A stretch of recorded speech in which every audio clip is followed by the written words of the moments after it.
It's a season of new things for a lot of people I know, including Kevin Sharkey, the director of all things decorating for our company. Kevin's renovating his new apartment. I would say it's taking a little long, but you know, it's a process which you know can be daunting. It's a year-long project, and let me tell you, it's a big one. Here's a preview. Martha Stewart Living's editorial director for decorating, Kevin Sharkey, has moved into a glass building in New York City.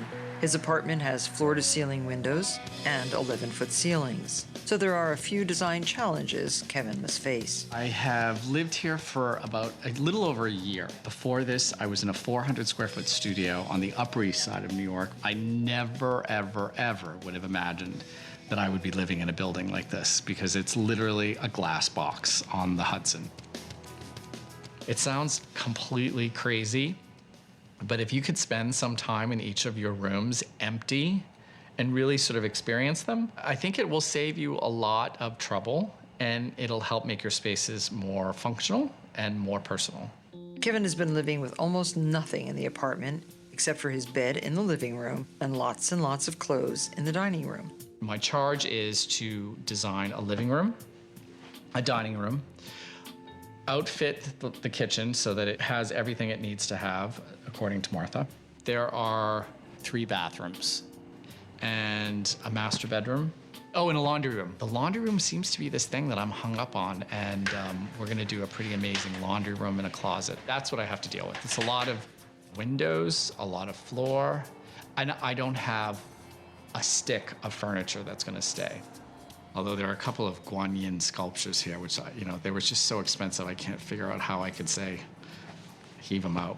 The only thing Kevin has done so far is to have the naturally dark Wengi wood floors bleached to a much lighter shade. It was an intense process, and I'm really happy with the results. So floors have been done, and now it's about figuring out the paint. I do not want a white apartment. And, because I am here at all different times of the day, and I'm really dealing with a lot of light, it's a real challenge. You have to put up big paint swatches on all the walls, and you have to look at them at all different times of the day. And at some point, you just sort of have to say, okay, when am I really here? Because I'm painting the same color everywhere. Walls, ceilings, living room, dressing room, bedroom, hallways. I better be right, because otherwise it's a really expensive mistake. One of the most challenging spaces for me has been the entry hall. The hallway has the longest wall of the whole apartment, and it is the darkest part of the apartment. And it's asking for art, but I don't own art. And I'm sort of thinking, what would be the smart choice right now? Maybe it's lighting fixtures and a place to sit. As the decorating editor of Martha Stewart Living, you would think it would be very easy for me to just have decisions roll off my tongue and just get it done. And I'm lucky enough to work with people who can get things done and perfectly, but the decisions are mine, and I've sort of had a hard time making some. Actually, I've had a hard time making almost all of them, except for the kitchen, which Martha has been completely in charge of. I just doled that off to her. I have a whole new sense of sympathy for the people I work with and the advice I give out. It sort of has a new dimension now that I'm actually living it myself for the first time. Well, that makes me smile, Kevin, because I know how you feel. The indecision is kind of it's scary, overpowering. Especially when the world is going to see it. It really makes you nervous. Yeah, well, you shouldn't be so nervous. You're a very talented decorator, and you should be able to figure some of these things out. I have your help, so that makes it a lot easier. Well, I gave Kevin a lot of advice, but he didn't follow all of it. What didn't you listen to, Kevin? Well, we're still working on it. I've taken most of your advice, but I will say this. This weekend, I had to set up my closet, the dressing room, and you for years have been telling me that I spend too much money on clothes. Yeah. And I have too many clothes. You saw how many clothes, how many pairs of shoes and suits and... There's a lot. There was a lot, and I had to switch I don't think I've ever seen you wear the same thing twice. Well, so that was probably the thing that I've noticed now. But you haven't thrown anything away or sold anything or given it away. No, because I buy smartly. Oh. That part is good. Oh. But yeah, there was a lot. So far, there are a few pieces of advice I might not do. What obstacles have you encountered that you didn't expect? Overhead lighting. Because I really don't like overhead lighting, and the rooms are so big, and none of them had overhead lighting. So I kind of don't really know what I'm going to do about that. That for me was really challenging. Have you installed any yet? Yes, we did do some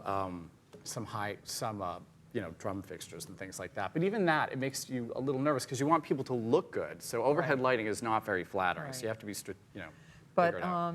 But after, this year that you've been planning and doing, what do you think is the key to a successful renovation? Taking the time?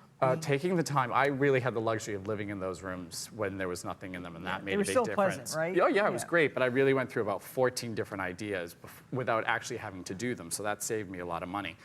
Working with professionals. Wall-to-wall carpet. Yeah, there was a white piano somewhere in the idea. It was really bad.